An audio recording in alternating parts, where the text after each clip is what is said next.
नमस्कार। आदाब, जिंदाबाद। आज का दिन एक बहुत अच्छी खबर के साथ शुरू हुआ है कि जो काले कानून थे जो हमारे किसानों पर लागू किए गए थे, उनको सरकार ने वापस लेने का ऐलान कर दिया है। लेकिन अभी तो पार्लियामेंट की सेशन की इंतजार है कि असल में वापस जाएंगे कि नहीं। लेकिन ये जो एक पूरे साल का इतना कठिन सफर था, उसमें सफलता आई और आप सबको, क्योंकि आप सब उससे जुड़े हुए थे, उसकी मुबारक हो। तो आज की जो हमारी गोष्ठी है, उसमें आप सबका स्वागत है। आज हम बात कर रहे हैं एक अनोखे सफर की और एक किताब की, जो कि उस सफर में से निकली और कैसे उसके बाद कहा जा सकता है कि दो धाराएं साथ साथ चलने लगी, कुछ मिली-जुली, कुछ अलग-अलग। एक धारा किताब का सफर हिंदी और उसके बाद अंग्रेजी भाषाओं में, और वो सीतापुर से लेके दुनिया भर तक पहुंची। और एक उस समूह का सफर जिसके काम से जो हम नतीजा आज देख रहे हैं, उसकी शुरुआत हुई। एक छोटा सा समूह चंद महिलाओं का शुरू किया हुआ, और जो बढ़ते बढ़ते एक बड़े समूह में जिसका बदलाव हो गया, जिसमें महिलाएं भी जुड़ी थी, पुरुष भी जुड़े थे। कहानी कुछ ऐसी है। कुछ 20 साल पहले उत्तर प्रदेश के सीतापुर जिले में 9 महिलाओं के बीच एक अनोखी दास्तान रची गई, जब उन्होंने मिल के अपनी निजी जिंदगी के बारे में बातचीत शुरू की और कुछ समय बाद मिलजुल के लिखना भी शुरू किया।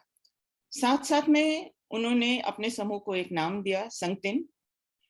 उनके लेखों में पहले हिंदी और उसके बाद अंग्रेजी में, जैसे मैंने बताया, किताब छपी, जिसके जरिए उनका सफर और उनके अनुभव, उनकी सीख, उनकी कहानियां दुनिया भर में पहुंची। एक छोटे महिलाओं के समूह से बढ़ते बढ़ते एक बड़ी संस्था खड़ी हो गई, जिसे आज मजदूर किसान संगठन समूह के नाम से जाना जाता है। आज की चर्चा में हम इस सफर की बात करेंगे और ये देखेंगे कि इस सफर में, इस लंबे सफर में चुनौतियां क्या रही, सीख क्या रही, क्या क्या पढ़ाव रही है।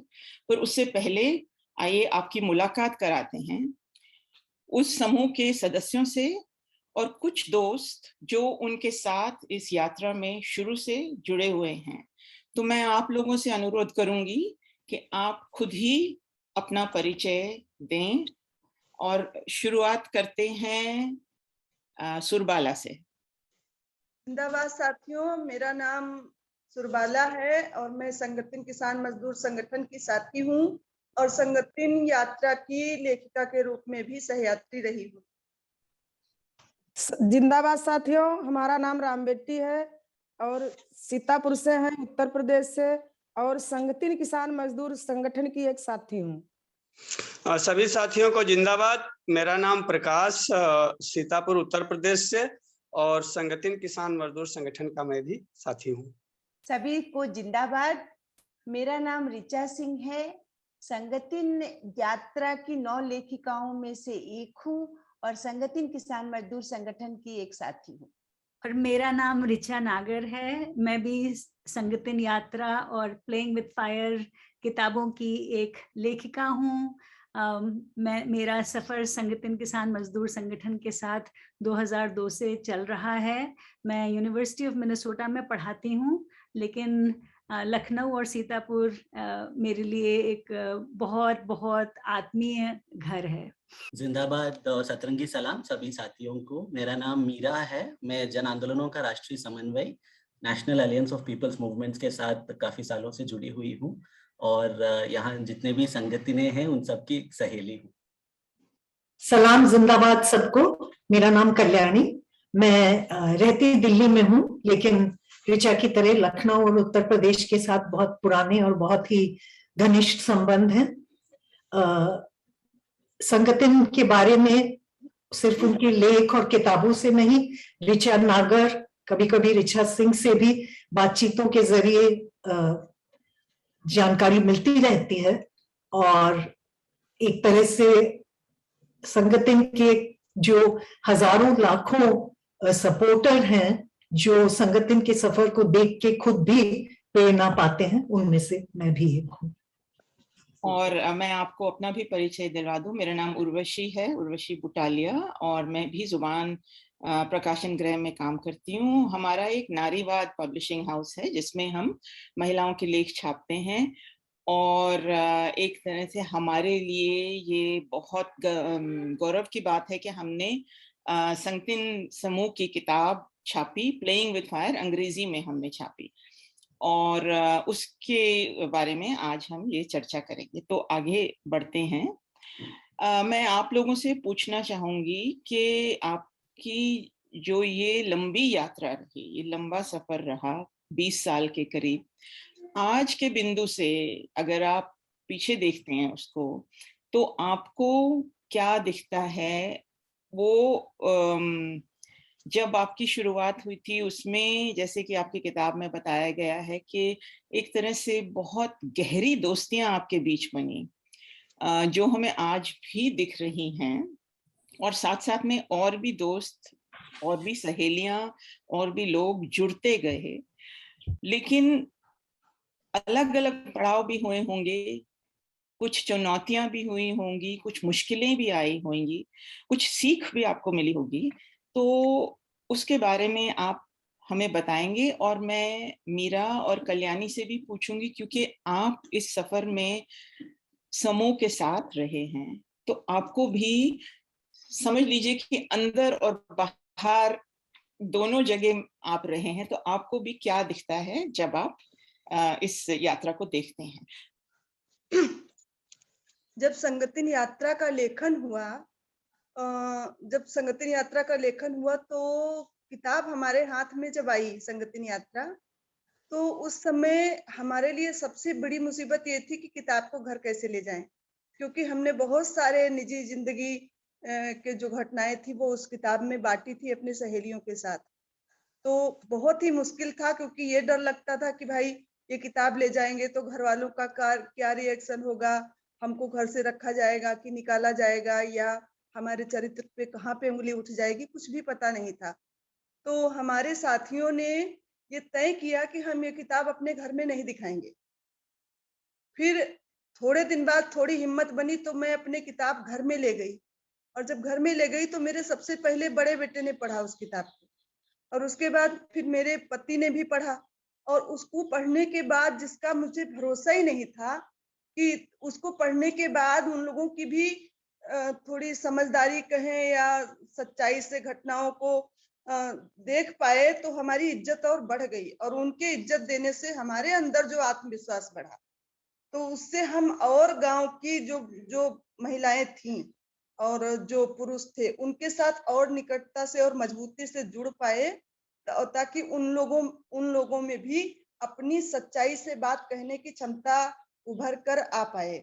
इसी के साथ हम जब जो 3 महिलाएं थी जो संगठन के लिए निकली थी कि संगठन यात्रा से जो हमारी सोच बदली, और उस सोच के जरिए हम संगठन बनाने का एक जरिया तलाश रहे थे कि क्या करें, मुद्दों की तलाश कर रहे थे, भटक रहे थे। तो गांव में जो लीडरशिप उभर रही थी, दलित लीडरशिप, तो उसमें सवर्ण जो पुरुष थे या दलित पुरुष थे, उन लोगों को भी बर्दाश्त नहीं हो रहा था कि महिलाएं कैसे बाहर आएंगी, महिलाएं कैसे बराबरी का दर्जा ले सकती हैं। तो उसमें महिलाएं तो थी ही, लेकिन दलित पुरुषों को भी इसका शिकार होना पड़ रहा था। धीरे धीरे ये उनकी लीडरशिप बढ़ती गई, अपनी सोच की दिशा में हम लोग बढ़ते गए और उनकी समझदारी बढ़ती गई। आज की तारीख में हमारे बहुत सारे साथी उस समझ के साथ अगुवाई की भूमिका में खड़े हैं। आगे कौन बढ़ाएगा इस चर्चा को? जी, हम इसके पहले संगठन जब नहीं चला था, इसके पहले हम पढ़ने लिखने में कोई वो नहीं था, पढ़ी लिखी नहीं थी, लेकिन संगठन चलने के बाद में संगठन से जुड़ी, हम पढ़ना लिखना सीखी, और जो हमारे अंदर डर था कि कहीं बोलेंगे और झिझक आती थी, तो हमको डर लगता था। लेकिन ये संगठन के जुड़ने के बाद में ये डर और झिझक और ये जो अंदर से कपकापन ये खत्म हुआ। और इसके साथ साथ जो हमारे गांव में पुरुषों में बदलाव आया, महिलाओं में बदलाव आया, फिर पुरुषों में जो बदलाव आया कि पुरुष महिलाओं को नजर से देखते थे कि बाहर निकलेंगी नाक कट जाएगी, हमारी बदनामी हो जाएगी, ये बाहर नहीं निकल सकती हैं। तो इनमें बहुत बड़ा बदलाव आया। और इसके साथ साथ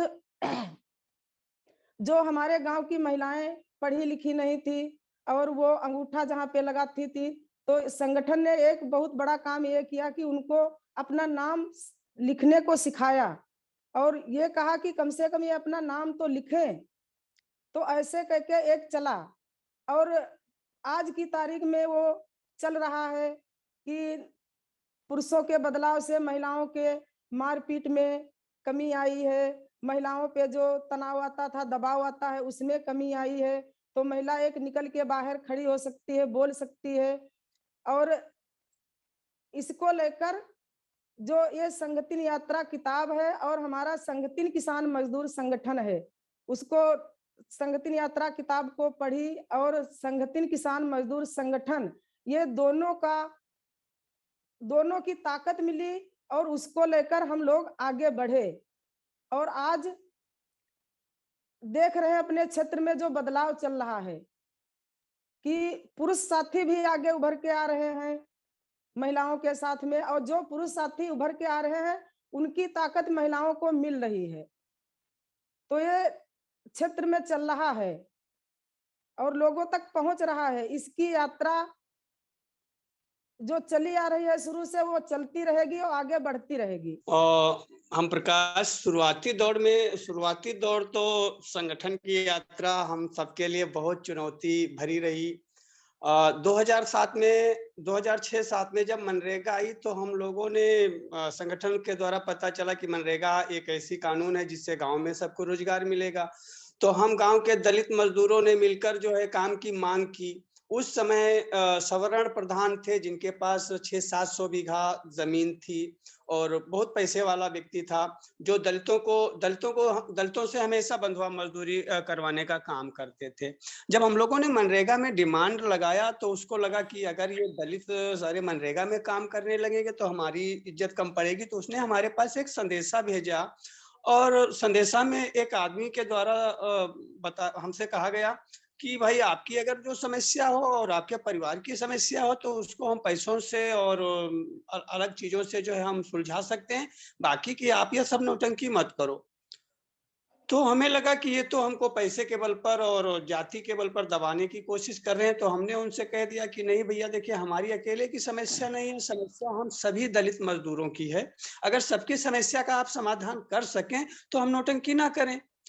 तुरंत तो कोई जवाब नहीं मिला हमें, लेकिन उसके ठीक तीसरे दिन फिर एक आदमी आता है और हमसे कहता है कि वो प्रधान बोल रहा है कि हमारे पास 700 बीघा जमीन है और इनको हम अपनी गाड़ी, उसके पास 4 पहिए की गाड़ी है, वो कि गाड़ी के पहिए के नीचे कुचल कर इनको हम चटनी बना देंगे और 700 बीघा में से अगर 100 बीघा जमीन हमने बेच दी तो किसी भी थाने और कोर्ट कचहरी में अगर 1 बोरी रुपए हम ढकेल देंगे तो हमारा कानून कुछ नहीं बिगाड़ पाएगा। तो हमको लगा ये तो बहुत बड़ी धमकी दे रहे हैं, लेकिन उस धमकी से न दबकर हमने भी उनको जो है चुनौती दी कि ठीक है, अगर आपके पास बोरियों में रुपए भर जाएंगे या रुपए हैं आपके पास, इतनी बड़ी जमीन है, तो हमारे पास भी हमारे बाबा सफेद रंग की धोती बांधते थे तब।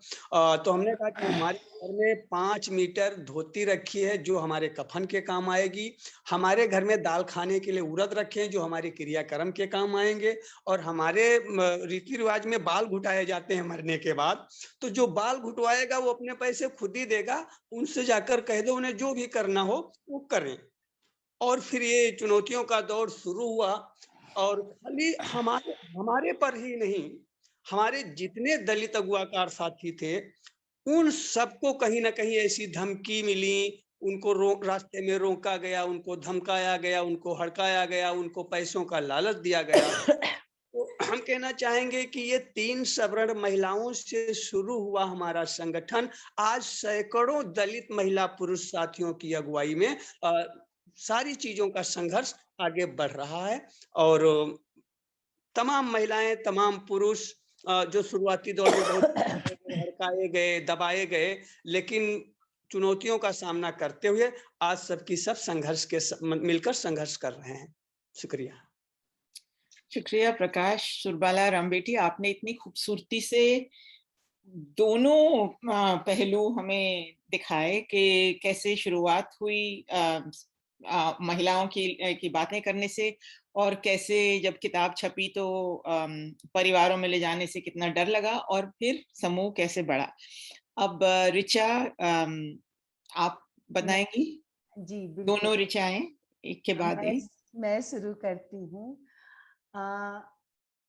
जहाँ सुरबाला, प्रकाश और रामबेटी जी ने कहा, 2004 में किताब आई संगठन यात्रा, 7 जिंदगियों में लिपटा नारी विमर्श, और उस किताब के आने से हम सब पर हमले शुरू हुए थे। मुश्किल घड़ी थी, चुनौतियां थी हम सबके सामने, और उनको स्वीकारते हुए हम अपने इलाके में जुड़ गए। किताब में जो मिलकर हम सबने सपना देखा था, तो वही सपने हमारा सपना बन गया कि हम इन सपनों को पूरा करेंगे, और लग गए गांव में एक ऐसे संगठन बनाने की ओर। सबसे पहले गांव में लोगों से जब बातचीत के दौरान क्या काम करें ये सवाल जब उठाया, तो कई जगह लोगों ने कहा कि हमारे इलाके में सीतापुर का मिश्रित ब्लॉक है, हमारे इलाके में नहर है जिसमें 20 साल से पानी नहीं लाया, अगर ला सकते हो तो पानी लाओ इस नहर में। 40,000 आबादी उससे जुड़ी हुई थी। हम सब जो महिला समाख्या में महिलाओं के साथ काम करते थे, नहर में पानी लाने के लिए क्या संघर्ष करना होगा, सच में हम सबको कुछ नहीं पता था, और हमने सोचा क्या करें, और वही हम लोगों ने ये तय किया, एक तरह से ये सोच बनी हमारी कि हम अपने गांव के साथियों को ही गुरु मान लेते हैं, और हमने उस संघर्ष के साथ अपने उन तमाम गांव के साथियों को अपना गुरु माना, और वो जो उस समय सोचा था उसको हम आज भी कहीं देखकर लेकर साथ चलते हैं। तमाम चीजें चलती हैं और इसको स्वीकारते हैं कि हमें बहुत सारी चीजें नहीं पता है, तो हम जोड़ते चलते हैं, और एक तरह से ये संकल्प बना कि हमें बिना डरे अन्याय के खिलाफ न्याय का जो एक सोचा हमने संघर्ष चला, और वो संघर्ष अन्याय के खिलाफ न्याय को लेकर, जाति भेद को लेकर, तमाम ऐसी चीजों को लेकर संघर्ष चल पड़ा और आज भी चल रहा है। शुक्रिया। तो मैं बस साथियों की बातों को सुन के तमाम चीजें याद आ रही हैं, और मुझे 2003 का एक पल याद आ रहा है, जब हमने जब किताबों में जब किताब लिखने से पहले जब हमने पहली बार अपने लिखे हुए बचपन के हिस्सों को आपस में पिरोया था, और जब वो पहला ड्राफ्ट हमारा तैयार हुआ था जिसमें सबकी कहानियों की कड़ियां जोड़ी थी, तो हमारी एक साथी ने कहा कि जैसे झांसी की रानी की कहानी हम अपने स्कूलों में पढ़ते हैं, हमारे बच्चे स्कूल में पढ़ते हैं, क्या कभी ऐसा दिन आ सकता है कि हमारे बच्चे हमारी कहानी पढ़ें अपने स्कूल के पाठ्यक्रम में। और बहुत ही खूबसूरत, तब हमने किसी ने नहीं सोचा था कि हमारी यात्रा कहाँ जाएगी, हमें ये भी नहीं मालूम था कि वो एक किताब बनेगी, लेकिन 2005 और 6 के आते आते वो बचपन वाला जो चैप्टर था वो 10वीं कक्षा में लग गया था पाठ्यक्रम में। NCERT हमारे साथ खड़ा रहा इस पूरे जब हमलों के दौरान, हमको बहुत साथ मिला, तो उसके नतीजतन ऐसा हुआ। तो जो किताब पर हमले का जो जिक्र किया ऋचा सिंह ने, ये हमला, इसका कारण एक बहुत ही छोटा सा कारण, मतलब छोटा भी था बड़ा भी था, लेकिन वो जो हमने NGO करण पर कुछ सवाल खड़े किए थे, बाहर से नहीं बल्कि अंदर से, कि जो मुद्दे हैं और जो सपने हैं, जो संघर्ष हैं, वो हम पूरे समुदाय से जुड़े हुए हैं। वो न महिला के हैं अकेले, न पुरुष के हैं, न वो किसी एक समुदाय के हैं, और साथ ही साथ कि वो हिंसा का जो मसला है उसको भूख की लड़ाई से, पानी की लड़ाई से, पर्यावरण की लड़ाई से, मान सम्मान की लड़ाई से हम अलग नहीं कर सकते। तो उस लेखन की वजह से जो हमला हुआ, तो उसी से फिर अंग्रेजी की किताब का जन्म हुआ। और फिर ये, लेकिन सिर्फ अंग्रेजी की किताब आने से वो संघर्ष कोई गायब नहीं हो गया। लिखने का भी मैं संघर्ष की बात जो कर रही हूँ, तो क्या हुआ कि मैं यूनिवर्सिटी ऑफ मिनेसोटा ने जब प्लेइंग विद फायर छापी थी, तब हमने ये उनसे कहा था कि हम 9 लोगों के नाम आपको कवर पे डालने हैं, और उन्होंने कहा कि हम 9 लोगों के नाम कवर पे नहीं डालेंगे। और फिर क्या हुआ कि जब किताब लेकिन छप गई, तब उन्होंने कहा कि हमको एक तस्वीर भेज दीजिए जिसमें कि 9 लोगों की तस्वीर हो। तो हमारी एक साथी शशि ने उस वक्त कहा कि अगर आपके पास 9 लोगों के नाम कवर पे देने की जगह नहीं है, तो फिर हमें भी अपनी कोई खूबसूरत सी तस्वीर आपकी तसल्ली के लिए नहीं देनी। अगर आपको हमारी सूरत देखनी हो तो आप सीतापुर आ सकते हैं। और मैं ये कहानी इसलिए बता रही हूँ क्योंकि ये जो कौन से समझौते हमको अपने संघर्ष में करने हैं और कौन से समझौते नहीं करने, ये हमने जिस तरह से एक सामूहिक सोच के साथ अपनी अलग अलग जगहों से देखा और समझा, और लगातार एक सामूहिक समझ बनाने की कोशिश की है। और ये मैं इसको समझती हूँ अक्षर और आंदोलन का रिश्ता, कि उसमें अक्षर और आंदोलन वो अलग नहीं किए जा सकते। तो चाहे वो मोर्चा हो, चाहे वो रैली हो, चाहे वो नाटक नौटंकी हो, आल्हा हो, किताबें हों, किसी भी जबान में लिखी हुई किताबें हों, वो सब हमारी यात्रा में आपस में जुड़ती हैं। और हम ये मानते हैं कि हमारी भावनाएं, हमारा शरीर, हमारी आत्मा, हमारा दिमाग, ये सब आंदोलित होता है।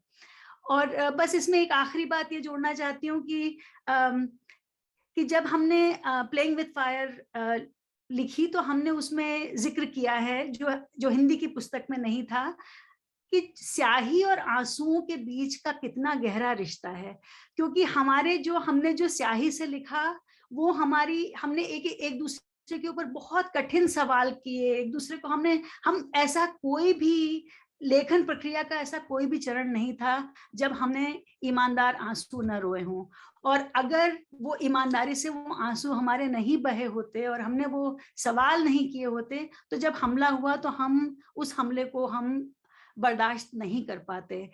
तो ये वहां से हमारा जो एक मंत्र चला, एक मूल मंत्र, की हमारी सारी जो ये सामूहिकता है, उसकी जड़ हमारे रिश्ते हैं, और उन रिश्तों को हमको ईमानदारी से जीना है। तो इसलिए आपने जो सहेलियों की बात कही और हमारी पक्की दोस्तियों की बात कही, एक तरह से वही इस संघर्ष की और इस काम की और इस यात्रा की सबसे बड़ी जड़ें हमारी उन्हीं रिश्तों में हैं। धन्यवाद। ऋचा, धन्यवाद। आपने भी बहुत खूबसूरती से ये जो चीजें जोड़ी हैं। और मेरे मन में एक और प्रश्न आ रहा था, तो इससे पहले कि मैं मीरा और कल्याणी से पूछूं, मैं आपके सामने ये रखना चाहती हूँ। आप में से कोई भी, मतलब प्रश्न भी नहीं है, एक बात जो आपकी बात से निकलती है, वो ये कि जैसे आपने कहा कि अक्षर और आंदोलन का जो रिश्ता होता है वो एक बहुत अहम रिश्ता होता है। और अक्सर हम यही सोचते हैं कि आंदोलन की कुछ ज्यादा अहमियत है और अक्षर की कम है, लेकिन वो बहुत अच्छी तरह से जुड़े हुए हैं, जैसे आपने बताया। लेकिन अक्षरों को, सोच को, अपनी निजी बातों को, अपनी व्यक्तिगत बातों को लिखना और लेखन का रूप देना, उस चीज की कीमत भी होती है। जैसे कि सुरबाला और राम बेटी ने बताया, आप लोगों की किताब में एक और बात जो आपने लिखी है, उस पे वो बहुत इम्पोर्टेंट बात है, वो कि आपके समूह में अलग अलग तबकों की महिलाएं थी। चाहे आप चंद महिलाएं, लेकिन आप अमेरिका में रहती हैं, रिचा सीतापुर में है और बड़े प्रोग्राम में काम करती थी, बाकी लोग गांव में रहते हैं, गांव में कुछ दलित महिलाएं, कुछ ऊंची जाति की महिलाएं, वो सब जुड़ी हुई थी। तो आपके बीच में भी जो अलगाव थे, उनके साथ उनको भी समझना और दोस्तियां कायम रखना, वो भी एक काफी मुश्किल बात हुई होगी, उससे भी आप लोगों ने काफी सीखा, तो उसमें भी दोस्तियों की मजबूती दिखती है। तो ये कोई प्रश्न नहीं है, लेकिन एक तरह से वो दिखता है, जब आपकी किताब कोई पढ़े तो ये सारा कुछ उसमें दिखता है। तो क्या आप में से कोई इस पे कुछ कहना चाहेगा कि मैं कल्याणी और मीरा से कहूं कि अपनी बात रखें? मुझे लगता है कल्याणी और मीरा की बात सुनने में ठीक है। अच्छा लगेगा। सबसे पहले तो सभी संगठन के साथियों को क्रांतिकारी सलाम और जय भीम। बहुत खुशी है, और इनफैक्ट आज का हमने शुरुआत में भी कहा था, और आज का तो अवसर ऐसा है, इतिहास एक प्रकार से इस देश के किसान मजदूरों ने रचा है, और उस इतिहास रचाने में संगठन किसान मजदूर संगठन के साथियों का भी एक प्रकार से उतना ही हिस्सा है। विशेषकर उत्तर प्रदेश की भूमि पर यहाँ अधिकांश जो दलित किसान मजदूर साथी है, इन्होंने भी जो एक प्रकार से लगातार भागीदारी उस किसान आंदोलन में निभाया है, और अपनी एक बहुत मजबूत नेतृत्व दिया है उस मोर्चे को अपने ही तरीके से, अपने अनुभव से। ये बहुत ही सराहनीय है और एक सीखने वाली बात है। तो इसलिए, और विशेष रूप से क्योंकि उत्तर प्रदेश के भूमि में ये संगठन स्थित है, तो डेफिनेटली आज का जो एक राजनीतिक परिप्रेक्ष्य है उसमें तो ये बात अधोरेखित कहना बहुत जरूरी लगता है। तो सबसे पहले वो सलाम देते हुए मैं 2-3 छोटी बातें साझा करना चाहूंगी। एक, जब मैं किताब पढ़ भी रही थी, दोनों हिंदी और अंग्रेजी वर्जन्स, और साथियों को भी हम अभी के कार्यक्रम में हो या अलग अलग समय पर लगातार हमने सुना है। एक बात मुझे हमेशा से जो लगती है कि हम इनफैक्ट नारीवादी आंदोलनों में कहते हैं पर्सनल इज पॉलिटिकल, तो वो जो एक पर्सनल इज पॉलिटिकल वाला एक स्लोगन है, it feels so real when you interact with someone like संगठन समूह से लेकर किसान मजदूर संगठन के साथियों तक।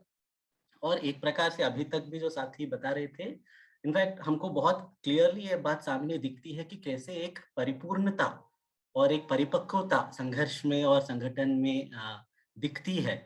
और वो लड़ाई इसलिए सिर्फ मुद्दों तक सीमित नहीं रहती है, मुद्दों की तो बहुत सारे मुद्दे संगठन लगातार उठाते आई है, मगर मुद्दों को उन मूल्यों के संघर्ष के साथ भी जोड़ती आई है। वो नारीवादी मूल्यों की बात हो, या जाति निर्मूलन का सवाल हो, या अस्तित्व की और अस्मिता के बहुत सारे सवालों को जोड़ते हुए अपने संघर्ष की प्रक्रिया को मजबूत करने वाली बात हो, तो ये बहुत दिखता है लगातार, और ये बहुत सीखने वाली भी एक चीज है। इसलिए आई वुड थिंक कि मतलब बोथ इन द किसान, in the book and in the संगठन का प्रोसेस, खुद के ऊपर सवाल भी बहुत हमको दिखता है कि अपने अनुभव से लेकर एक आत्मविश्लेषण के साथ साथ समाज पर भी, समाज के अलग अलग इंस्टीट्यूशंस पर किनके पास पावर है, वो पावर कैसे उपयोग में किया जाता है, उन सब मुद्दों को भी टच करते हुए एक बहुत ऑनेस्ट जर्नी रहा है एक प्रकार से। एंड ये पूरा जर्नी इनफैक्ट संगठन से लेकर, एक मतलब संस्था से लेकर संगठन तक जो हुआ है, और संगठन से भी आगे जाकर अगर कहे तो समन्वयों तक भी जुड़ गया है।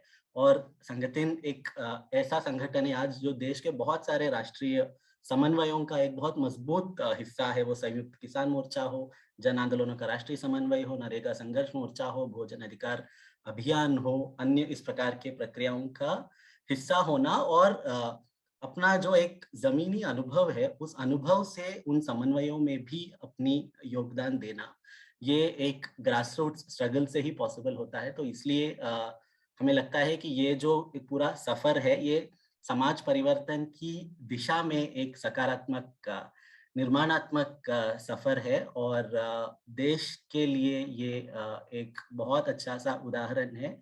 और किताब तो वाकई में पढ़ने लायक है। बहुत सारे जो अनुभव है, बहुत सारे चीजों से तो हम बिल्कुल रिलेट कर पाते हैं अलग अलग कॉन्टेक्स्ट्स में। So it's remarkable.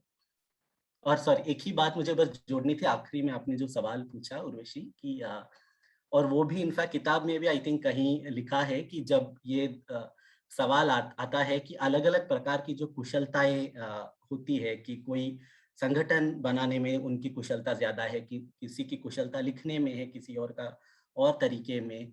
तो एक बात ये भी है कि हमें वो कुशलताएं कैसे प्राप्त होती है उसका प्रिविलेज समझना भी जरूरी है, मगर साथ साथ जब हम उस प्रिविलेज को एक रेस्पॉन्सिबिलिटी के साथ अगर उसको उतारते हैं और फिर साझा तरीके से काम करते हैं, तो वो एक बहुत ही एक खूबसूरत कॉमरेडशिप उससे बिल्ड होता है।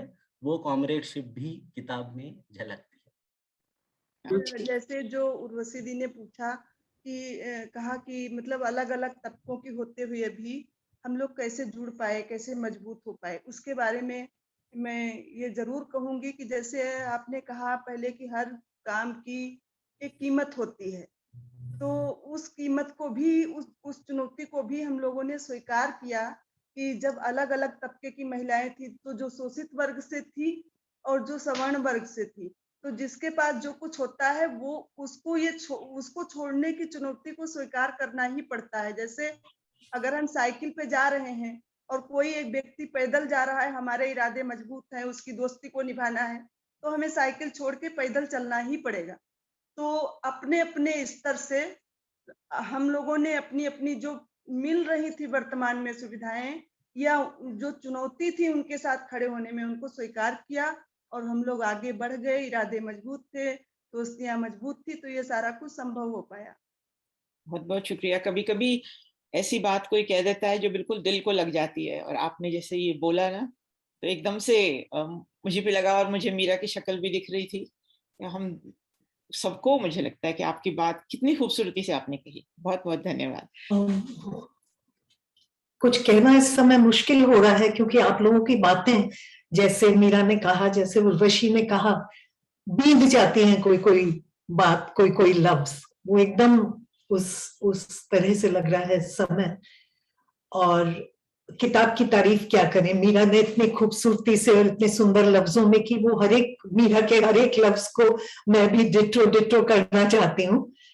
कुछ चीजें लेकिन जब ये किताब पहले निकली थी तब पढ़ी थी हमने, और आज कई दिनों बाद, कई सालों बाद उसको दोबारा से पढ़ने पे कुछ चीजें बहुत स्ट्राइक करती हैं। और सुरबाला जी ने जो कहानी बताई कि पहले सोचा कि किताब घर नहीं ले जाएंगे, लोग पढ़ के क्या सोचेंगे, और फिर कहा कि नहीं चलो जोखिम लेते हैं और ले जाएंगे घर, और फिर जब पढ़ा तो उनके जो रिएक्शन थे वो एकदम वैसे नहीं थे जैसे आपने सोचा था।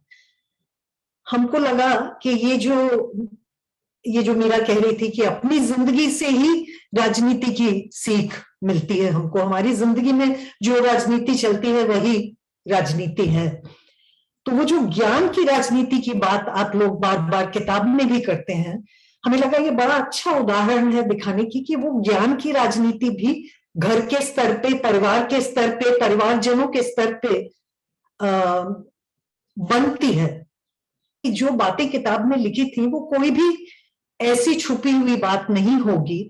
घर पे बहुत बार बात की होगी, आपने आवाज उठाई होगी, इन चीजों पे बहस चली होगी, लेकिन जब ये बातें एक किताब में छप के आई, जब लफ्जों में छपे हुए पन्ने पे जब पढ़ने को मिला, तो फिर इनका वजन और इनके मायने एकदम गहराई से मतलब बीत जाती हैं दिल में और जहन में।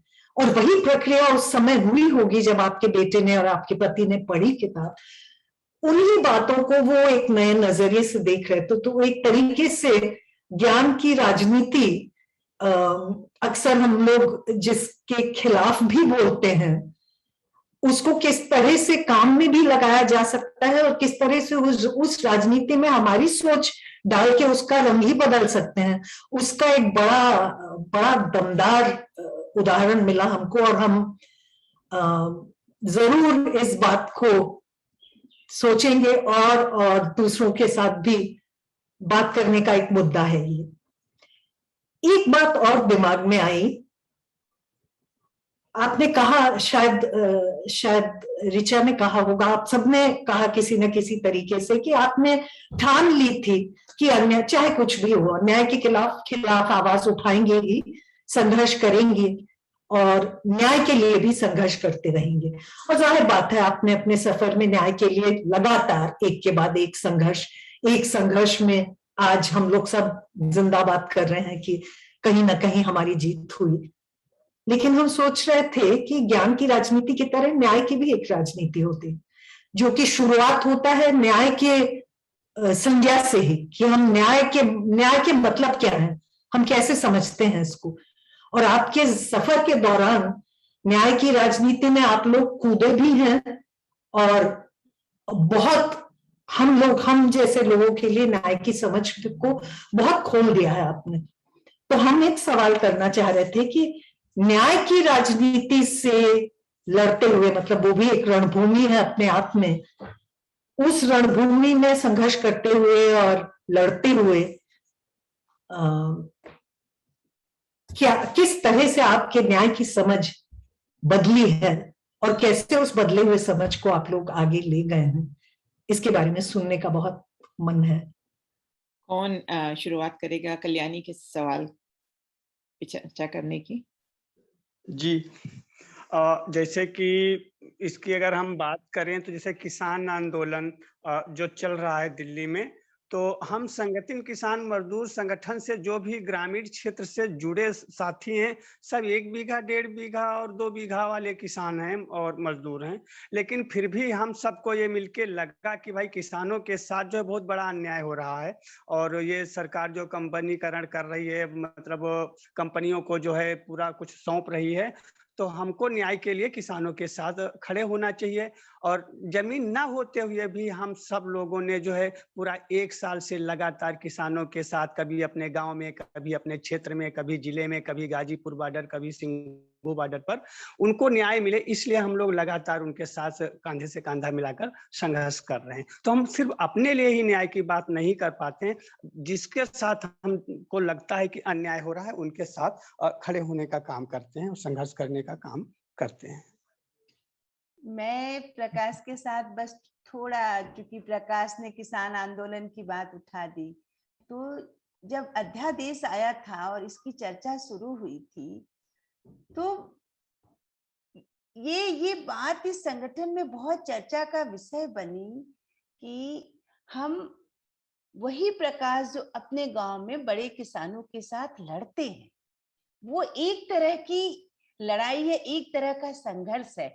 लेकिन जब अन्याय किसान और मजदूर दोनों पर हो रहा है, तो यहाँ अभी हमको साथ होना है। तो एक तरह से हम न्याय के लिए जिस किसान से लड़ते हैं और उसी किसान के साथ खड़े होकर हम सब अपने सबके न्याय के लिए सरकार से लड़ने के लिए खड़े हो गए। तो ये बहुत स्पष्टता, और किताब में भी एक बात आई है कि जैसे हम लोगों ने उस वक्त भी लिखा था और वो कहीं चलता है कि हम महिलाएं थे, तो हम महिलाएं, एक रोटी है अगर जिंदगी, तो आधी रोटी के लिए संघर्ष कर रहे हैं। लेकिन जब खतरा पूरी रोटी पर होगा तो हम आधी रोटी के संघर्ष को करते हुए पूरी रोटी के संघर्ष की लड़ाई लड़ते रहेंगे। इसको शुरू से लेकर अभी तक कहीं ना कहीं हम सब जोड़ पा रहे हैं और इस राजनीति को इस तरह से मुझे लगता है हम सब समझ रहे हैं। इसी में मैं भी एक छोटी सी बात जोड़ना चाहूंगी, वो ये कि, और ये सब तमाम जो ऋचा ने जो रोटी की भी बात कही, ये भी हमारी एक साथी के मुंह से ही निकली हुई बात है। ये संगठन यात्रा में नहीं आई है, ये हमारी दूसरी किताब एक और नीमसार संगठन आत्ममंथन और आंदोलन में आई है। लेकिन मैं बस एक साथियों के साथ जो यहाँ मौजूद हैं उन्हीं के साथ जुड़ी हुई कुछ चीजें हैं जो याद आ रही हैं। और 2015 में सीतापुर में बहुत असमय बारिश हुई थी और आम की और गेहूं की फसल खराब हो गई थी। और इन्होंने, प्रकाश ने अपने परिचय में शायद बताया कि ये नौटंकी के कलाकार भी हैं। तो हमारी एक स्काइप मीटिंग होनी थी कि नाटक, और हम अगला नाटक क्या करें और हम किस तरह से नाटक और नौटंकी को अपने संगठनात्मक काम में आगे ले जाएं। और सच में उस दिन सबका दिल इतना डूबा हुआ था कि मैंने प्रकाश से कहा, मैंने कहा प्रकाश, हम लोगों को जरूरी नहीं कि आज हम लोग बात करें, क्योंकि इतना कुछ हो चुका है, सब खेत तबाह हो गए हैं। तो प्रकाश ने एक बात कही उस समय और कहा कि अब खेत नहीं रहे तो नाटक और नौटंकी की भूख और भी ज्यादा बढ़ गई है। और वो जो हिम्मत है कि, और ये भी कि ये न्याय की राजनीति से ऐसे जुड़ रहा है कल्याणी, की हम अक्सर समझते हैं कि जो लोग अपने पेट की भूख के लिए संघर्ष करते हैं, वहाँ कला की भूख नहीं है, वहाँ न्याय की भूख नहीं है। हम मतलब जिस तरह से उस ज्ञान की राजनीति में पेट की भूख को बाकी सब भूखों से अलग किया जाता है, ये संगठन हमेशा उस चीज को बहुत मजबूती के साथ न केवल नकारता रहा है बल्कि आत्मसात करके दिखाता रहा है कि ये सारी भूख किस तरह से जुड़ी हुई है। तो वो जिसको अंग्रेजी में हम सोशल जस्टिस और पोएटिक जस्टिस कहते हैं, कि सोशल जस्टिस अगर हम वो मान लें जो पॉलिसी में होता है, जिसमें लेजिस्लेशन होता है, जिसके लिए सरकारी कायदे बनते हैं, और पोएटिक जस्टिस वो जो हमेशा एक भूख बन के मौजूद रहता है, वो उसके लिए कोई पॉलिसी नहीं बनती है, वो हम उसको जीते हैं, वो क्योंकि हर चीज की पॉलिसी नहीं बन पाती है। और वो जो बीच की जो लड़ाई है, जिसमें कि हमारी कविता, हमारे गीत, हमारे आत्मा के तमाम अनुभव बसते हैं, तो वो जो उन दोनों को पिरोने की भी एक जो उसका संघर्ष है, कहीं ना कहीं वो हमारी, आपने कहा न्याय की राजनीति, तो मैं कहूंगी कि कहीं ना कहीं वो उस न्याय की राजनीति का एक बहुत अहम हिस्सा है। आपकी बातें सुन रही हूँ तो मुझे ये लगता है कि आपके, जैसे कहते हैं ना, कण कण में कविता और लेख एक तरह से रचा हुआ है, क्योंकि जिस खूबसूरती से आप बात को सामने रखते हैं, वो कोई ये सोचे कि ये जो बोल रहे हैं, जैसे प्रकाश ने बोला, सुरबाला ने बोला, ऋचा सिंह ने बोला, ये सब ऐसे लगता है कि ये सब बहुत जाने माने कवि और लेखक और सब कुछ हैं। तो इस संदर्भ में मैं एक प्रश्न आपके सामने रखना चाहती हूँ, और मुझे लगता है मीरा भी शायद कुछ जोड़ना चाहेंगी। वो ये कि ज्ञान की बात जो हो रही है, तो ज्ञान का बनाना, उसका बांटना अक्सर ऊंचे वर्ग, ऊंची जाति के लोगों के हाथ में होता है, और फिर लोग ये भी समझने लग जाते हैं कि ज्ञान वही है जो ऊंचे तबके के लोगों ने बनाया है, और उसकी कुछ रीतियां बन जाती हैं। जैसे कि आपने बात की ऋचा नागर, जब आपकी किताब अंग्रेजी में मिनेसोटा में प्रकाशित हुई और 9 लेखक जो हैं उनके नाम आप चाहती थी कि कवर पे आए, और पब्लिशर को लगा कि ये नहीं, तो मैं भी एक प्रकाशक हूँ और मेरी सीख भी यही है कि लेखक एक होता है, लेखक 2 होते हैं, उससे ज्यादा तो होते नहीं है, तो कवर पे 2 लोगों के नाम आ सकते हैं। और कुछ अरसे पहले हमने एक किताब की थी राजस्थान की महिलाओं की लिखी हुई, उसमें 75 महिलाओं ने वो किताब लिखी थी इकट्ठी, और वो हमारे पास जब वो किताब लेके आई तो उन्होंने हमें ये कहा कि हम सारी 75 महिलाओं के नाम कवर पे आने चाहिए। वो मेरे लिए भी एक बहुत बड़ा सबक था कि कैसे इस चुनौती का सामना करें, और हमने सीखा और हमने किया। लेकिन आपसे, क्योंकि आप कहानियां सुना रहे हैं सब, तो मैं ये कहानी जोड़ना चाह रही थी उसमें, पर आपसे मैं ये पूछना चाहती हूँ कि ये जो ज्ञान की राजनीति होती है, इसके बारे में आपकी क्या सोच है? आप किस तरह से इसको, जो ऊंचे तबके के लोगों का इसके ऊपर कंट्रोल है, जैसे किस तरह से आप समझते हैं कि इसको तोड़ना चाहिए? किस तरह की कहानियां, किस तरह की सीख इसमें जोड़ी जानी चाहिए? और मीरा, अगर आप कुछ पूछना चाहती हैं अलग या इसके साथ, तो आप भी बोलिए, क्योंकि मुझे दिख रहा है कि आपके मन में कुछ प्रश्न उभर रहे हैं। एक बात मुझे ध्यान में आया इनफैक्ट, और जब 2 बार अपने साथियों ने रेफरेंस किया कि किताब पर 1-2 लेखिकाओं का नाम नहीं, सभी का नाम आना चाहिए, इससे जुड़कर एक बात याद आ रही है। कुछ साल पहले जब मैं ये शायद सीतापुर में नहीं मगर लखनऊ में ही मीटिंग हुआ था, मगर संगठन के साथियों का, और दोनों रिचाई भी साथ में थी, प्रकाश भाई रामबेटी सभी वहां पर थे उस मीटिंग में। तो शायद वो अपना नियमावली कुछ अपडेट कर रहे थे उस बैठक में, और उसमें एक बहुत ही स्ट्राइकिंग बात मुझे लगा था जब वो अपडेट कर रहे थे, तो नेतृत्व की बात आई थी उसमें।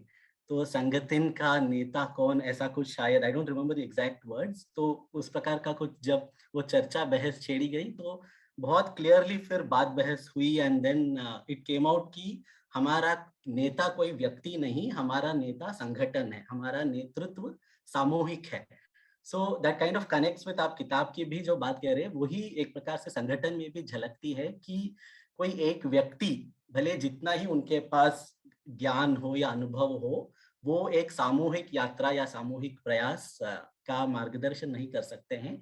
एक सामूहिक बदलाव तो तब होता है जब पूरा समूह, बहुत सारे लोग अलग अलग अनुभवों से, अलग अलग सामाजिक तबकों से वो अपना उसमें योगदान देते हैं। तो ये जो बात उस दिन संगठन से मैंने मतलब एक प्रकार से फिर से सीखा। हम कई बार कहते हैं कलेक्टिव लीडरशिप वगैरह, बट यहाँ this was like a living example of what सामूहिक नेतृत्व इज, व्हेन द वहाँ के जो छोटे सीमांत किसान, दलित मजदूर साथी, महिलाएं, बुजुर्ग महिलाएं, बिटोली दीदी जैसी साथी बैठे थे, और वो सभी इस बात को बहुत एक राजनीतिक स्पष्टता से कह रहे थे। तो वो हमें लगता है कि एक काइंड ऑफ एक डबल ये होती है, ताकत मिलती है कि नहीं, there are very concrete examples of collective leadership at grass roots. तो ये एक बात तो मुझे बहुत स्ट्राइकिंग लगा ज्ञान के राजनीति की जब हम बात कर रहे थे। इसलिए इनफैक्ट मुझे कई बार जब and this is something that I से मेनी टाइम्स, जब हम ये अक्सर अपने सर्कल्स में, मध्यम वर्गीय सर्कल्स में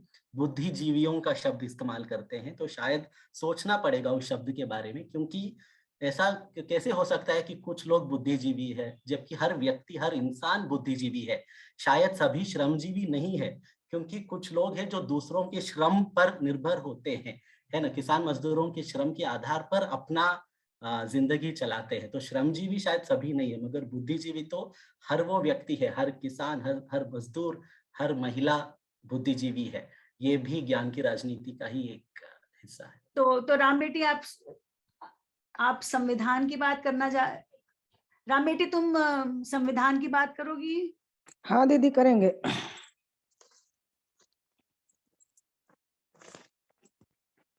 जैसे हम संविधान तो जानते थे कि बाबा साहेब ने संविधान को बनाया है, लेकिन संविधान के अंदर जो है वो नहीं हमको पता था, कितनी गहराई से है, कितना हक अधिकार है हमारा,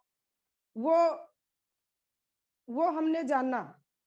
और हमारे जो गांव के साथी हैं उन्होंने उसको जाना कि इस संविधान में हमारे मान सम्मान की बात आती है, हमारे भेदभाव की बात आती है, और कम पढ़े लिखे लोग हैं उनको आवाज उठाने का इसमें अधिकार है, या अपने हक अधिकार पे खड़े होकर लड़ने का अधिकार है। तो ऐसी चीजें जो संविधान के अंदर थी वो नहीं पता थी। वो जब ये यात्रा चली तो यात्रा से पता चला कि वास्तव में इसके अंदर है, कुछ महिलाओं के लिए है, कुछ पुरुषों के लिए है, कुछ नौजवानों के लिए है। तो ऐसे करके हुआ। जैसे हम आपको बताएं, मनरेगा जब आया सन 2006 में, तो एक लड़ाई छेड़ी गई कि जो जॉब कार्ड बनते हैं मजदूरों के, उनपे जो फोटो लगता है उसका भुगतान सरकार ने करेगी। तो जब उस लड़ाई को हम लोगों ने आगे बढ़ाया उसको लेने के लिए, तो वहां पे कुछ लोगों ने आवाज उठाया, अरे 15 रुपए के लिए लड़ती हैं। लेकिन वहां पे ये हम लोगों ने कहा कि एक व्यक्ति के 15 रुपए हैं, लेकिन अगर 5000 लोगों को जोड़ दो तो कितने पैसे हैं। तो हम वो देखते हैं, 15 रुपए नहीं देखते हैं। फिर इस संघर्ष को जारी रखा और आगे बढ़ा। जब सन 2007 में मजदूरों ने आवेदन किया तो उनको एक्ट में लिखा था, नरेगा एक्ट में, कि 15 दिन के अंदर उनको काम मिल जाना चाहिए। जब 15 दिन के अंदर उनको रोजगार नहीं मिला तो वो हम लोगों ने बेरोजगारी भत्ता की मांग कर दी। लेकिन वो बेरोजगारी भत्ता की मांग करने के बाद हमको लगातार लड़ना पड़ा 1 साल तक, कि हम कहते थे हमारा बेरोजगारी भत्ता बना है और वो कहते थे कि आपका नहीं बना। उसके बाद में इसका जिम्मेदार हमारे जिले का डीएम था। डीएम ने कहा चलो आप लोग लड़ रहे हैं तो हम ये करेंगे, एक कमेटी बनाएंगे, आपके बेरोजगारी भत्ते की जांच कराएंगे, उसके बाद में आपका बनेगा तो मिलेगा, नहीं बनेगा तो नहीं मिलेगा। लेकिन उस कमेटी में उनके जो अधिकारी कर्मचारी थे वही आए कि वो जांच करेंगे तब उसको आगे लाएंगे। लेकिन हमारे संगठन का कहना था और उसकी लड़ाई यही थी, अगर जांच कमेटी कोई बनती है तो अगर आपके अधिकारी उसमें है तो हमारे मजदूरों के तरफ से होना चाहिए, लेकिन उनको नहीं मंजूर था। फिर वो 2 दिन फिर धरना हमारा चला कि जांच कमेटी में हमारे मजदूर तरफ के साथी आएंगे जरूर। जब 2 दिन धरना चला उसके बाद में फिर उन्होंने सोचा कि चलो ये लोग नहीं मानेंगे, तो फिर कमेटी बनी। तो हम 3 लोग उनके अधिकारी कर्मचारी थे और 3 लोग हमारे मजदूरों के तरफ से। जब यह हुआ कि नाम गया ऋचा सिंह और एक पत्रकार शर्मा जीरा उनका और राम बेट्टी का, तो वहां पे राम बेट्टी के मतलब कमेटी में हमको आने में वहां पे सवाल उठा कि ये क्यों, एक तो मजदूर है, वो यही सोचे होंगे कि ये मजदूर है, पढ़ी लिखी नहीं है, तो ये कमेटी में कैसे आ सकती हैं। लेकिन वहां पे बातचीत हुई और फिर बहुत बहस के बाद में वहां पे नाम हमारा आया और नाम आने के बाद में वो लड़ाई चली और सन 2009 में 826 परिवारों को बेरोजगारी भत्ता मिला 15 लाख रुपया, और वो वहां से लड़ाई की शुरुआत हुई और आज भी वो लड़ाई चल रही है। सन 2021 में बेरोजगारी भत्ता की लड़ाई चली है, हमारा 3 दिन धरना चला है और बेरोजगारी भत्ता बना है। लेकिन अभी लड़ना पड़ेगा, आगे बढ़ना पड़ेगा। तो ऐसे करके जो ये मान सम्मान की लड़ाई है और ये गैर बराबरी की लड़ाई है, तो ये लड़ाई तो जारी है और इसको लड़ता आ रहा है संगठन और आगे लड़ता रहेगा, जारी रहेगी। बस राम बेटी की बात से हम कुछ जोड़ना चाहेंगे। जो मान सम्मान और बराबरी की बात होती है, जैसे कि मनरेगा जैसे आई और मनरेगा सुचारू रूप से, जब हम लोग बेरोजगारी भत्ते के बाद जब मनरेगा सुचारू रूप से चल पाई, तो जो सबसे बड़ा एक बदलाव देखने को मिला क्षेत्र में, इलाके में, कि जैसे कि पहले हम किसानों के खेत में या किसी धनादि लोगों के घर में कुछ काम करने जाते थे तो महिलाओं को मजदूरी कम दी जाती थी और पुरुषों को ज्यादा। लेकिन मनरेगा आई और मनरेगा में महिला और पुरुष दोनों को मजदूरी का जो बराबरी का हक मिला, उसको लेकर हम अपनी बात को समाज में अच्छे से रख पाए कि जब सरकार हमें मनरेगा में बराबर की मजदूरी दे रही, तो आपके खेत में जब महिला पुरुष मिलकर बराबर काम करते हैं तो हमारी मजदूरी कम ज्यादा क्यों। आज की तारीख में हम किसी के खेत में काम करने अगर जाते हैं महिला पुरुष मिलकर, तो दोनों को मजदूरी बराबर मिल रही। एक दूसरा, जो संविधान की बात कर रही है राम बेटी की, इसमें हम लोगों को ये पता था कि हमारे देश में संविधान है, पूरा देश संविधान पर चलता है, लेकिन उसके अंदर के शब्दों को इस प्रकार हम लोग पहले से नहीं समझ पा रहे थे। 2014 के बाद जब लगा देश को कि आज संविधान हमारे खतरे में है, उसके बाद जन आंदोलनों का राष्ट्रीय समन्वय NAPM, इनकी संविधान सम्मान यात्रा निकली।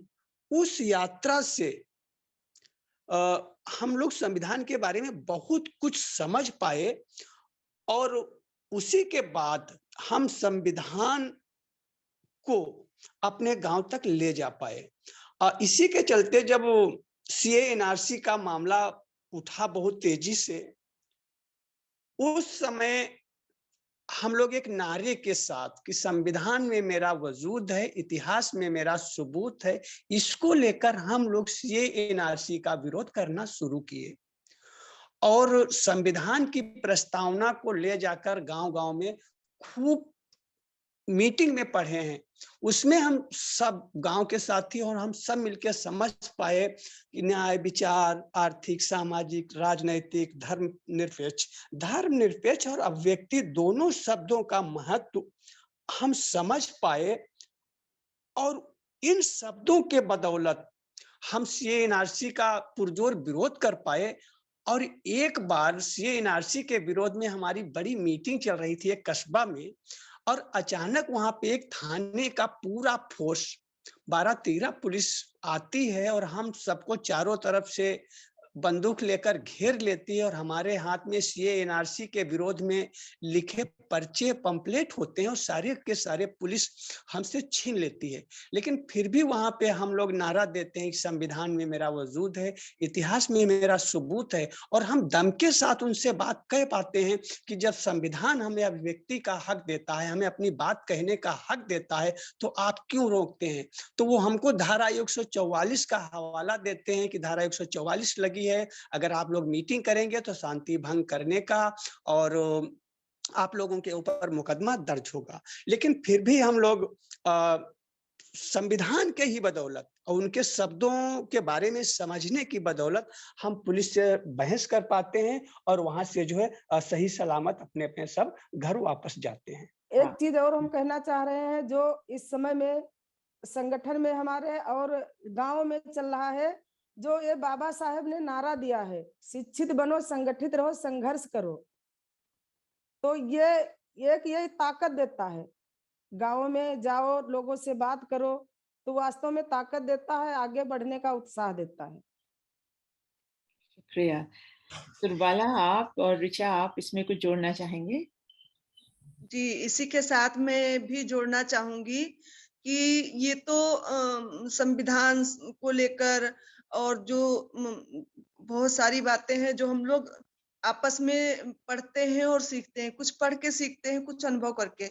ऐसे ही मेरा एक अनुभव है कि मेरे एक साथी ने कहा कि हमको मोबाइल लेना है, लेकिन उस समय उनकी स्थिति ठीक नहीं थी। तो हमने उससे कहा कि तुम मोबाइल के बजाय रजाई खरीद लो अपनी, जिसकी बहुत जरूरत है, तुम मोबाइल क्या करोगे।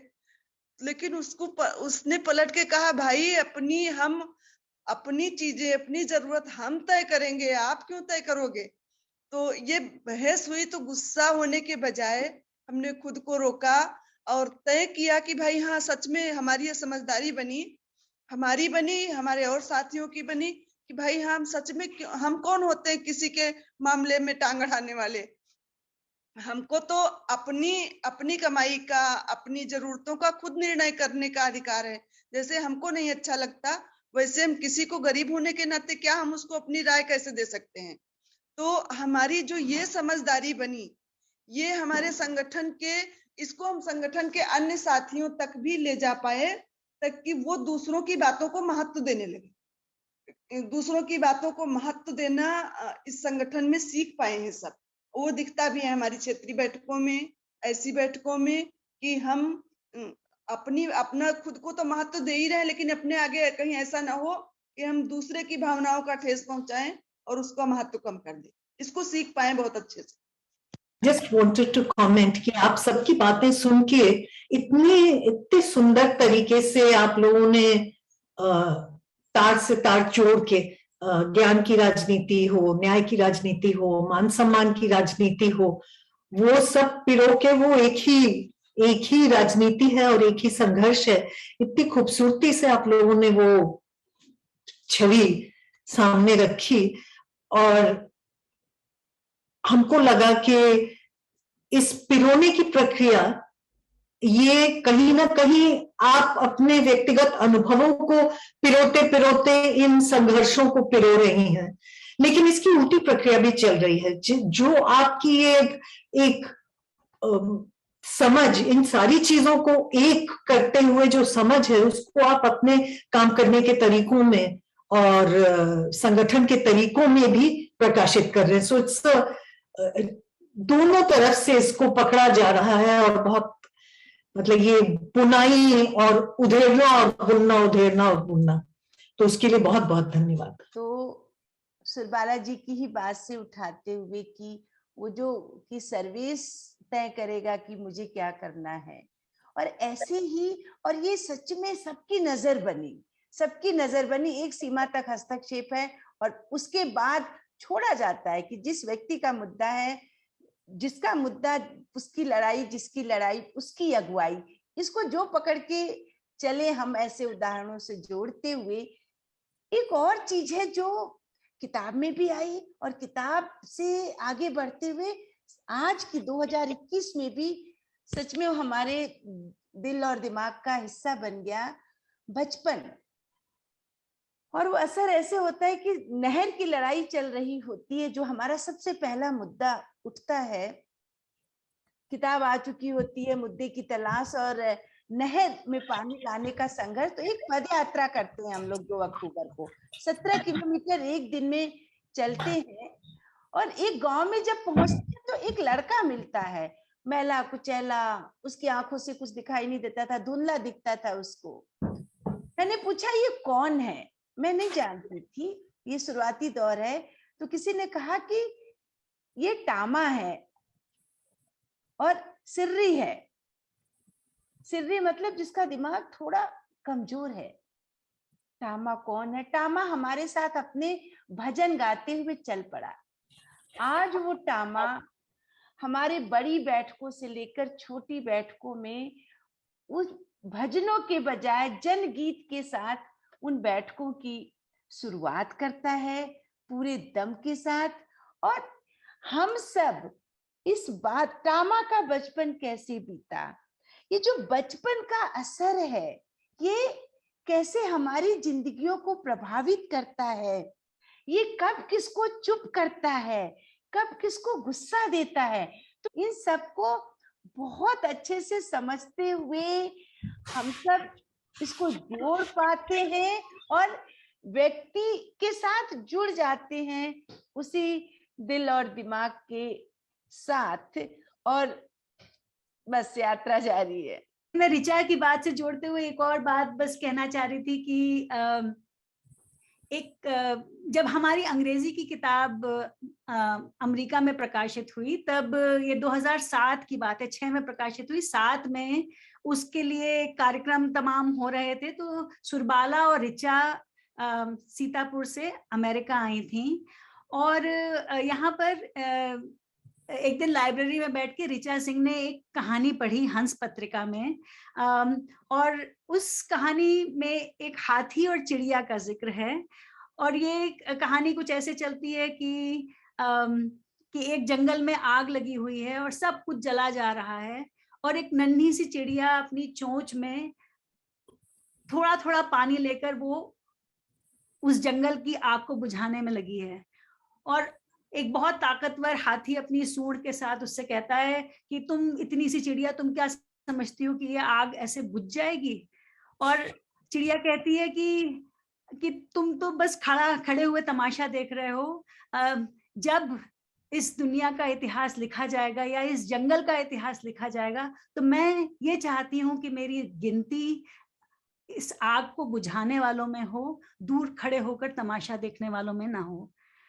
और कहीं ना कहीं इस कहानी ने हमको इतना बहुत, क्योंकि सब में जितने भी साथी थे उनको दिखा कि हम कैसे हमारा जो संघर्ष है वो भी हाथियों और चिड़ियाओं के बीच का संघर्ष है। और ये कहानी हमने हमारा एक नाटक बना जिसका शीर्षक ही था आग लगी है जंगल माँ, और इसमें गीत भी बने। और ये एक कहानी है जिसको हमने लगातार आत्मसात किया, क्योंकि ये जो पंडितों का ज्ञान जिसकी बात हुई कि ये पंडितों का ज्ञान कैसे बनाया जाता है, कैसे बांटा जाता है, कैसे परोसा जाता है, हमारे लिए हमेशा ये एक बहुत बड़ा सवाल है और रहेगा कि उस चिड़िया के ज्ञान को जो वो चोंच से काम कर रही है, वो प्रैक्टिस वाला कि वो जो कर रही है वो भी उसका ज्ञान है जो कि हाथी नहीं जानता।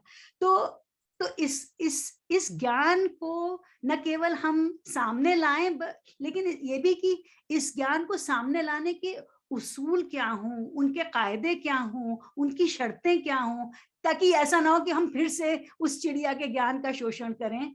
और ये जो बात है वो हमने संगठन यात्रा हिंदी की किताब में 7 जिंदगियों में लिप्टा नारी विमर्श में लाए, फिर प्लेइंग विद फायर में ये कड़ी हमने आगे बढ़ाई, एक और नीमसार में बढ़ाई, फिर मडिंग द वाटर्स में, हंगरी ट्रांसलेशंस में, और जो हमारे जो नाटक बने उसमें भी लगातार इन सवालों से हम जूझते रहे हैं। और जो हमारा जो अनियमित अखबार है हमारा सफर, उसमें भी यही सवाल लेके हम निरंतर जूझते रहे हैं, क्योंकि हमको मालूम है कि ये लड़ाई कुछ ऐसी नहीं है कि ये खत्म हो जाएगी, ये लड़ाई निरंतर लड़ने वाली लड़ाई है। आप सबकी बातों ने इतनी खूबसूरती से जो चर्चा हमारे बीच चल रही है उसमें कितने सारे विषय जोड़ दिए हैं। किताब की शुरुआत से, दोस्ती की शुरुआत से, न्याय का विषय भी उसमें आ गया है, ज्ञान का भी उसमें आ गया है, सत्ता का भी उसमें आ गया है। सो बहुत सी चीजें हमने इन बातों में जोड़ दी हैं। मैं आपसे ये पूछना चाहूंगी कि जैसे इस चर्चा की समाप्ति की ओर हम चलते हैं, तो अंत में क्या आप सब कुछ कहना चाहेंगे, आखिरी आपके जैसे क्लोजिंग रिमार्क्स अंग्रेजी में कहते हैं, और इससे पहले कि आप वो कहें, मैं मीरा से पूछना चाहती हूँ। मीरा, आप उस चर्चा में कुछ जोड़ना चाह रही थी, जो आपने कहा नहीं, तो क्या आप वो कहना चाहती हैं इससे पहले कि हम समाप्ति करें? हाँ, वो एक प्रकार से समाप्ति से भी जुड़ता है, बट मैं एक दो बातें अभी भी कहने की कोशिश करती। एक इनफैक्ट अभी जो ऋचा ने भी कहा था, और ये बहुत सारी कहानियों से भी ये बात निकल के आती है, जब इनफैक्ट अन्याय होता है तो हम किस तरफ खड़े रहते हैं, कि हमें मौन नहीं रहना चाहिए और हमें न्याय का पक्ष लेना चाहिए। ये वाली जो बात सब साथियों के अनुभव से और संगठन के अनुभव से निकल के आती है, ये बहुत महत्वपूर्ण है। और मुझे इनफैक्ट एक साथी से जब हम कश्मीर के कुछ साथियों से बात कर रहे थे, तो जब उन्होंने कहा था कि, और ये बात सही है कि भारत देश ने कश्मीर पर बहुत दमन किया है, आज भी कर रही है, तो इसलिए वो उनकी बहुत बार जो भारतीयों पर नाराजगी होती है वो बहुत ही वाजिब भी है। बट उसी चर्चा में हम लोग ये भी कह रहे थे कि of course India is an occupier, मगर इंडिया में बहुत सारे इंडियाज है, और उन्हीं बहुत सारे इंडियाज में एक छोटी इंडिया है सीतापुर के संगठन से जुड़े हुए छोटे दलित किसान मजदूर, जिन्होंने जब 370 हटाया भारत सरकार ने जबरन तरीके से, तब भी इन्होंने अपना सॉलिडारिटी दिया। 1 साल के बाद भी उन्होंने, मतलब वो पोस्टर्स लेकर जब साथी अपने खेत में खड़े होते हैं कि 370 वापस लाओ, कश्मीर के लोगों की बात सुनो, तो ये एक अद्भुत और अलग प्रकार की एक सॉलिडारिटी है मुझे लगता है। तो इसलिए we can not box the whole of India into one, और ये एक it kind of makes us understand of the many beautiful forms of everyday solidarity, जो साथी खुद अपने रोजी रोटी के लिए एक तरफ लड़ाई लड़ रहे हैं, वो 370 के खिलाफ की भी अपनी आवाज उठा रहे हैं, वो यूएपीए में जो बंद साथी है उनकी लिए भी, उनके हक की भी बात कर रहे हैं, और साथ साथ अपने रोजी रोटी की बात कर रहे हैं। और राम बेटी और प्रकाश भाई ने भी जो पहले कहा था संविधान की बात, मुझे बस एक ही लगता है कि लगातार अपने, मतलब एक तरफ ये बात तो सच है कि संविधान हो या उसके बाद बने जितने भी प्रगतिशील कानून हैं, ये सभी लोगों के संघर्ष के कारण ही हासिल हुए हैं, कोई भी खैरियत नहीं है सरकारों का। तो जमीन पर जब साथी लड़ते हैं तो ऐसे प्रगतिशील कानून बनते हैं, मगर उसी जमीन के अनुभव से और ज्ञान से जो निकलता है, तो वो उस कॉन्स्टिट्यूशनल प्रॉमिस के लिमिट्स को लगातार स्ट्रेच करते हैं, मतलब नए नए दिशाओं में। संविधान सिर्फ एक, ये यही डॉक्टर बाबा साहेब अम्बेडकर ने भी कहा कि संविधान सिर्फ एक, मतलब it's not written in stone, ये लगातार एक डायनामिक तरीके से उसमें जो अधिकार है वो स्ट्रेच हो सकते हैं। और ये जब साथी जमीन पर लड़ते हैं तो रोज नए नए तरीकों से, भले वो हर शब्द न जाने उस किताब में क्या लिखा है, मगर उसमें जो सपना है, उस सपने से एक ऑर्गेनिक उनका रिश्ता है, उनकी जिंदगी के साथ वो रिश्ता है, ये बहुत खूबसूरती से वो दिखता है। And not just fundamental rights, in fact fundamental duties का भी मुझे जब साथी बात कर रहे थे तो एक बात ध्यान में आया कि ये जो हर चीज पर सवाल करते हुए आगे बढ़ना, ये बहुत एक महत्वपूर्ण चीज है आज के दौर में, जब हम देखते हैं कि मतलब एक भक्ति का एक दौर फैल रहा है आज देश में, कि कोई भी चीज पर सवाल न करो, ऐसे भी मान लो। ऐसे माहौल में संगठन के साथी जो सवाल करते हुए अपनी राजनीति को मजबूत कर रहे, वो spirit of scientific temper and inquiry जो संविधान में लिखा है, उसके आधार पर अपने काम को रोज एक नई परिभाषा देते हुए आगे बढ़ रहे हैं।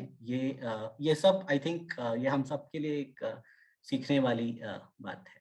2002 से 2004 के बीच में जब कहानियां और ये सारी चीजें चल रही थी, प्रक्रिया चल रही थी किताब की, और मतलब किताब तो सच में बाद में सोचा गया लोगों की जिंदगियों से जुड़कर, और वो काम कभी सीतापुर कभी लखनऊ में। तो लखनऊ में और हम सब कई बार बहुत निराश होते, कई बार आपस में टकराते भी, कई बार बाहरी दबाव, ये सब कुछ बहुत चल रहा था जिंदगियों में। एक कठिन दौर था 2004 हम सब के लिए। तो उस दौर में बाबूजी को मैं याद करना चाहती हूँ। बाबूजी यानी डॉक्टर शरद नागर जी। बाबूजी ने हम सबको बहुत ताकत दी उस किताब के साथ, हम सबके कहानियों के साथ, हम सबके काम के साथ वो ही खड़े हो गए दिल से, पूरे दम से। तो बाबूजी ने किस्सा कहा हम लोगों से, हम किसी बात पर बहुत परेशान थे, मैं और ऋचा। तो वो कहे कि देखो बेटा, इसको ऐसे समझना कि ये एक रेलगाड़ी की यात्रा है। कुछ ऐसे यात्री होंगे जो शुरू में चढ़ेंगे, अंत तक चलेंगे, उनका अंत कब होगा ये उनको भी नहीं पता है, और वो चलते रहेंगे।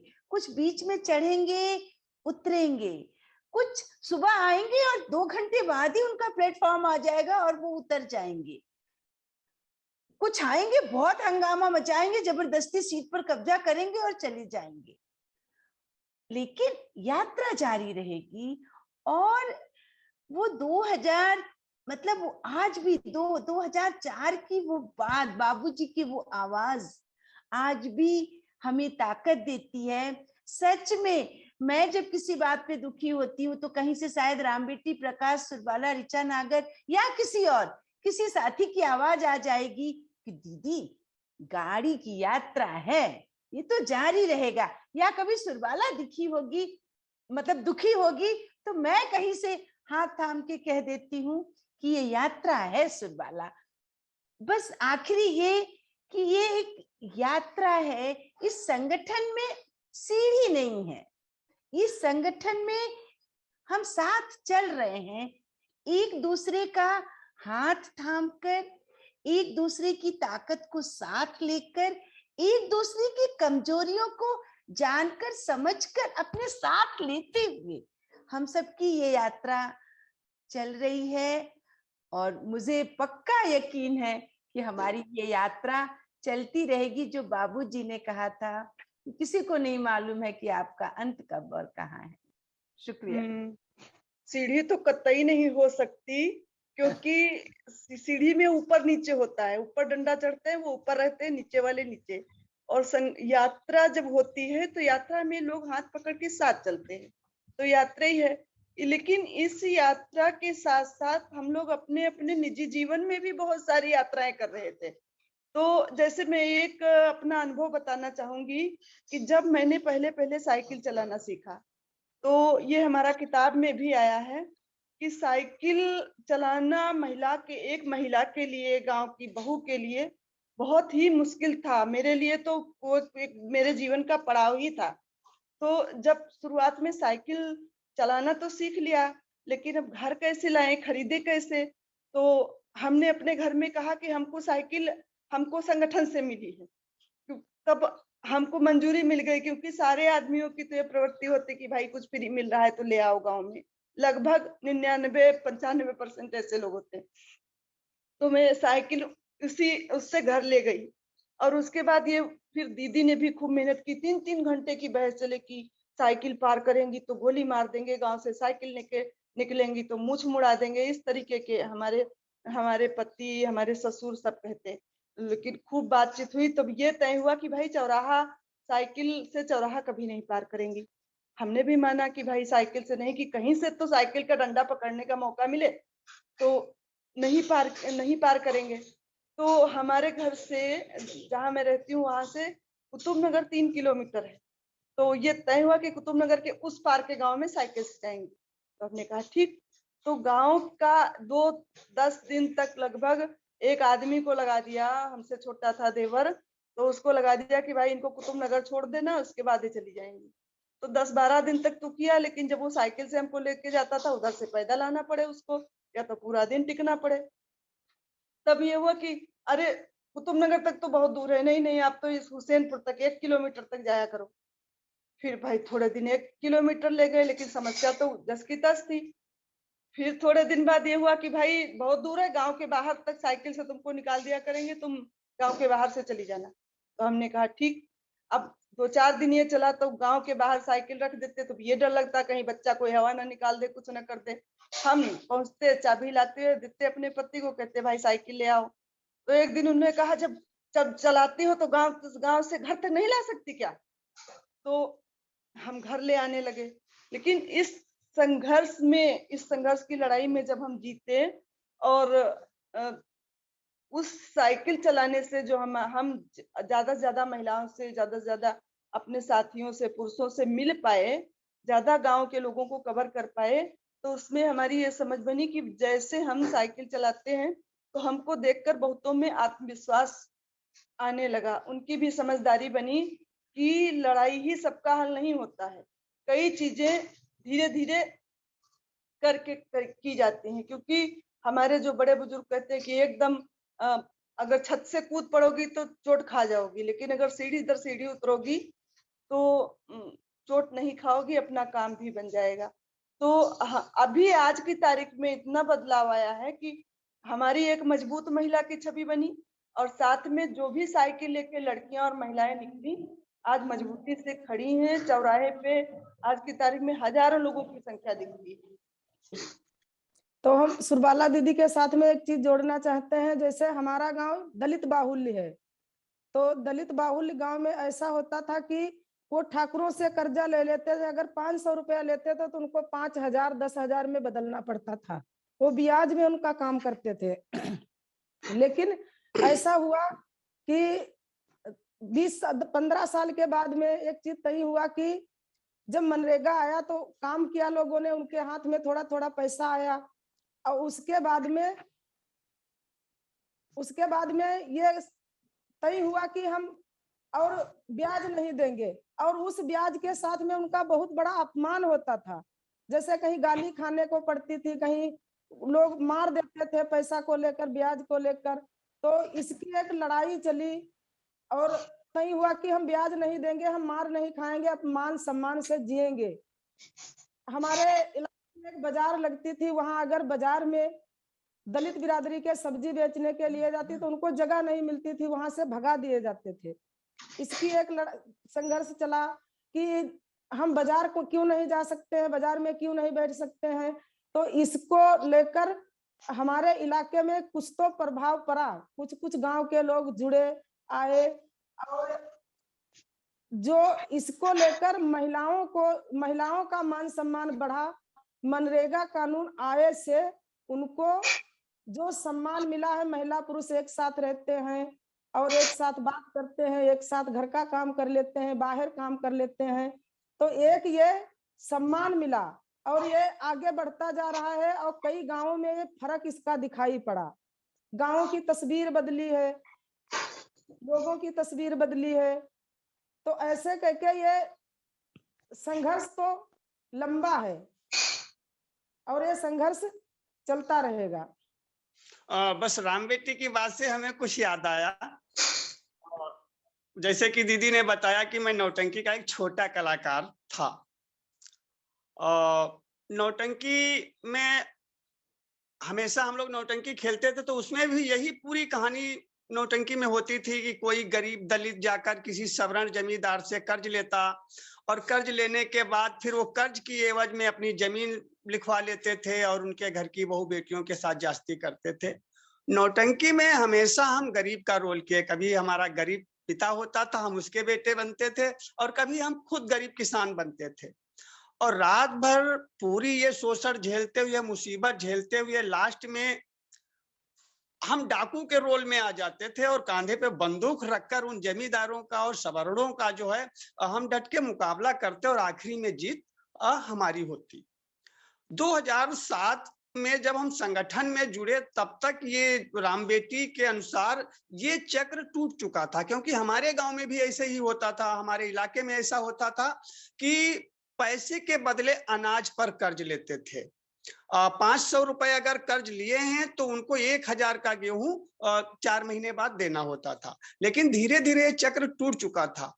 दूसरी लूट हमको समझ में आई कि दूसरी लूट शुरू हो गई है, कर्ज ब्याज के बजाय दूसरी लूट, जैसे मनरेगा में घोटाला, खाद्य सुरक्षा कानून, राशन में घोटाला, अलग अलग मजदूरों के साथ मजदूरों का शोषण, ये सब चल रहा था। वो करने वाले जमींदार नहीं बल्कि प्रशासनिक अधिकारी कहेंगे उनको, प्रशासनिक अधिकारी जो योजनाओं का संचालन करते वो लोग दिखे।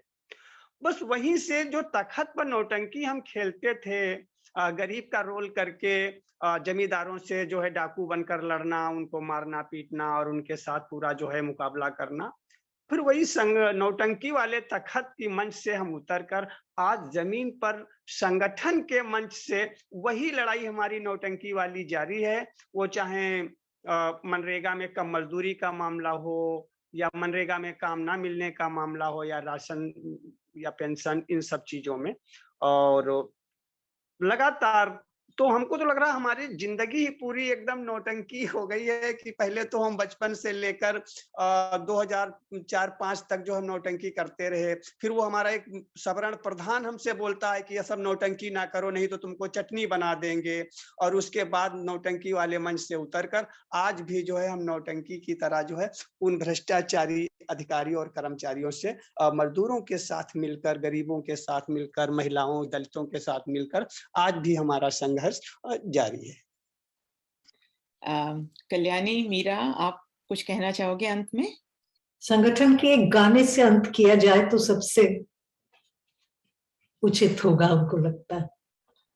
इससे पहले कि आप गाना गाएं, मैं भी अपनी तरफ से पूर्णिमा और मेरी तरफ और जुबान प्रकाशन की तरफ से आप सबका शुक्रिया अदा करना चाहती हूँ। बहुत सी बातें आज हुई हैं और हम सबको सोचने के लिए बहुत मिला है। और मैं सोच रही थी कि हाथी और चिड़िया, आधी रोटी और पूरी रोटी, ज्ञान का मतलब बदलना, सफर की सीख, डाकू और जमींदार की नौटंकी, हर कदम पे चुनौतियां, दोस्ती और दिक्कतें, रोजाना सहारा देना, और जो साथ में जुड़े उनके साथ यात्रा करना, और अलगाव भी होंगे, दोस्तियां भी होंगी। और क्योंकि हम सबने कहानियां सुनाई हैं, एक छोटी सी कहानी इस समझ की मैं आपके सामने भी रखना चाहती हूँ कि जब 2002 में सांप्रदायिक दंगे हुए थे तो उसके बाद महिला आंदोलन से जुड़ी हुई महिलाओं ने एक आसपास के देशों से एक इंक्वायरी कमेटी के लिए, एक फैक्ट फाइंडिंग कमेटी के लिए महिलाओं को बुलाया था। और कोई मेरे ख्याल 8-10 महिलाएं आई थी श्रीलंका, बांग्लादेश वगैरह वगैरह से। और उनके सामने हमने एक प्रश्न रखा था कि ये जो यात्रा है सांप्रदायिकता के खिलाफ, इसमें लोगों के अलग अलग सोच होते हैं और कई बार ये प्रश्न हमारे सामने आता है कि क्या इनको अपने साथ जोड़ सकते हैं, क्या जो भी हो अपने साथ जोड़ेंगे तो क्या अपनी सोच जो है वो कम नहीं हो जाएगी, वो कहीं ढीली नहीं हो जाएगी। और उन्होंने हमें ये बताया कि श्रीलंका में क्योंकि जो झगड़े 25 साल से चल रहे थे, जो युद्ध चल रहा था, उसमें एक तरफ सिन्हला लोग थे, दूसरी तरफ तमिल लोग थे और बीच में कहीं मुसलमान लोग थे। और उनका ये कहना था कि महिलाएं, तमिल, सिन्हला, मुसलमान महिलाएं इस चीज में अपनी दोस्तियों के तौर पे उन्होंने एक सहमति रखी, चाहे उनकी और दोस्त सोच अलग होती थी, लेकिन कभी जब जरूरत पड़ती थी तो एक तमिल महिला एक सिन्हला महिला के बच्चों की देखभाल कर लेती थी ताकि वो जाके कहीं किसी आंदोलन में जुड़ सके। और उन्होंने कहा कि हमने जब शांति यात्रा की देश में तो हमने ये तय किया कि हमारी सोच अलग अलग चाहे होगी, पर जहां तक एक साथी हमारे साथ चल सकता है वो चलेगा, और फिर वो यात्रा को छोड़ देगा तो यात्रा तो जारी रहेगी। तो आपकी यात्रा भी आज तक जारी है और आगे भी जारी रहेगी।